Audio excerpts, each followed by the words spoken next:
Today on Six Sister Stuff, I'm sharing with you 10 3-ingredient desserts.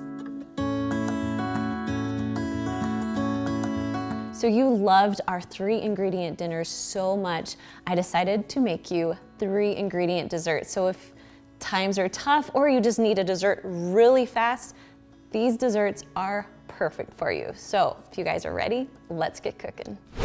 All right, so the first recipe I'm making is pumpkin cookies. Now I love that you only need 3 ingredients. So you need a spice cake mix, and go ahead and dump the whole thing in.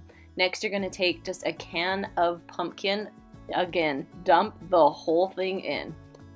Then just go ahead and mix it all together. Now it might take a minute or two for it to combine, but keep at it, it will mix. Then you're just gonna add 2 cups of your favorite chocolate chips. I love milk chocolate chips, but you can use dark chocolate chips too. Then just mix that until it is well combined. Now to make these cookies, I love using cookie scoops or even an ice cream scoop. It makes it so much easier, and they all are the same size. Now here's my secret. I usually put aside a few chocolate chips so I can put them on top so you can get the perfect cookie every time. All right, you're gonna bake them at 350 degrees for about 8 to 10 minutes whenever they are cooked on the bottom, and yeah, they're still a little soft. The next one is my skinny banana cookies. I love making these if I'm looking for a little bit healthier of a treat. So I have 2 bananas here that I'm just smashing with a fork. You can use a blender or a beaters too, whatever makes it easiest for you. Now once it is nice and soft, you're going to add 1 cup of old-fashioned oats into the mixture. Then you're going to add about 1/4 cup of semi-sweet chocolate chips or milk chocolate chips, whatever one you choose. Then you're going to mix it well. It's going to take a minute to get everything wet, but just give it some time. Again, I'm using my cookie scoop because I love using it. They're all uniform and they all cook the same. So that's why I love using a cookie scoop. Now you're going to cook this at 350 degrees for about 12 to 15 minutes until they harden up and they are cute little banana cookies. The next one is Rolo Pretzel Turtle Bites. Now I would suggest getting smaller pretzels than I have here because the Rolo did not want to stay in the middle, so smaller pretzels is a must, but they still worked out. So you're going to put a Rolo on each pretzel. Then you're going to cook it in the oven at 350 degrees for about 3 minutes. The Rolos are going to be melty, and all you have to do is put a pecan on top and you are done. Next up is 3-ingredient Reese's Fudge. Now, it really is 3 ingredients, and you guys, it is one of my favorites. So you're going to take a 9x9 square pan, line it with foil, and then spray it with cooking spray. Then you're going to take your Reese's. I had a very good helper helping me today. We're going to do 16 on the bottom of the pan. Next, you're going to take 3 cups of chocolate chips and then just dump them into a microwave-safe bowl. Now you could do this on the stove top also, but I love using the microwave. Then you're going to take 1 can of sweetened condensed milk and just pour it in over your chocolate chips. Then I like to microwave in 30-second increments and then stir in between each 30 seconds. Then stick it right back in the microwave. Now once everything is melted, it's starting to get a little bit thick. This is how we like it. So now it's time to put it onto your Reese's. We're making the rest of the fudge.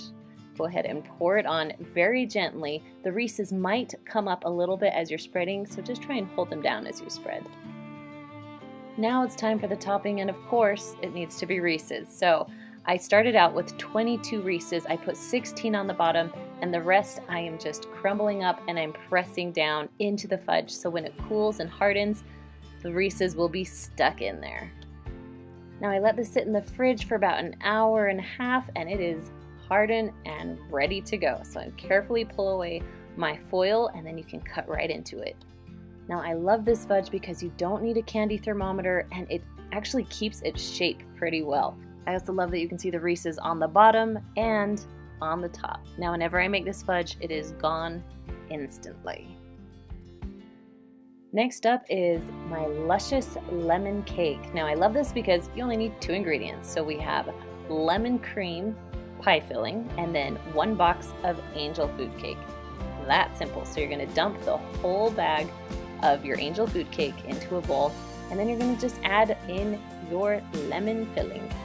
Now I would suggest mixing very carefully at first because that cake mix will get all over. Once it's combined a little bit, then start using a whisk and it will make the job a little easier for you. Now I sprayed a 9x13 pan with non-stick cooking spray, and then you're just going to dump in the batter. Spread it around as evenly as you can, but don't worry, it will cook and it will even out pretty well. Now once it is pretty even, you're ready to bake it. You're going to bake it at 350 degrees for 20 minutes, and it really turns out perfect. This is angel food cake with a lemon into it. Oh, it's so good. I like to add a little bit of whipped cream and then some strawberries on top. All together, this thing tastes amazing. Next up is cookies and cream pretzels. Now you can use any pretzels for this. I found some cute little round ones, so I thought I would give those a try. So you're just going to melt some white chocolate. You can use white chocolate chips. You can use whatever you want, but I just did a little bit because I don't need a ton. This is a perfect after-school snack for my kids. So you're going to go ahead and dip your pretzels and then put them on lay out some foil, put them on the foil so they can dry. Then you're just going to add a little bit of crunched Oreos. It just gives it the perfect amount of flavor with the chocolate and the pretzels all together. It's so good. Next up is M&M fudge. This is so simple because, again, only 3 ingredients. Now you're going to be on low medium heat. We're going to add 2 cups of semi-sweet chocolate chips and then just 1 14-ounce can of sweetened condensed milk right on top. Now as this starts to melt, you want to make sure that you keep stirring it because you don't want anything to burn onto the bottom of the stovetop. Now once it's all melted, you're going to go ahead and add 3/4 cup of those little mini baking M&Ms and just mix them just until it's combined, no more than that. Then you're going to take a 9x9 pan, make sure it's covered with foil, spray some non-stick cooking spray on it, then go ahead and spread your fudge all along the bottom of the pan. Then you're going to take the rest of your M&Ms and gently put them on top. Then you're going to press down so as the fudge hardens, the M&Ms will stay in the fudge. Now I like to keep it in the fridge for about an hour or two, let it stiffen up, and then go ahead and remove the foil. Gently cut into it, and then you're going to have perfect fudge pieces. I like these because they stay in their shape. They're not really gooey. They are perfect every time. You don't have to use a candy thermometer. It really is the easiest fudge recipe. The next recipe is banana bread, or kind of like banana cake. So you're going to start with 2 bananas. Overripe, go ahead and smash them up till it's nice and smooth. Then on top of that, you're going to add half of a package of a cake mix. Now, you can double this recipe and use the whole cake mix and add more bananas, but I didn't want a ton of banana bread, so I'm just halving the recipe today. So I use half the package. Then you're just going to add 1 egg and then mix it all together. Those are your 3 ingredients. Now once it's all mixed together and pretty smooth, I mean, you will have a little bit of banana chunks in there, which is, I think, delicious. You're going to go ahead and spray 2 small pans. Then go ahead and trying to even out your cake batter, or I guess your banana cake batter, there we go. So each pan is about filled the same.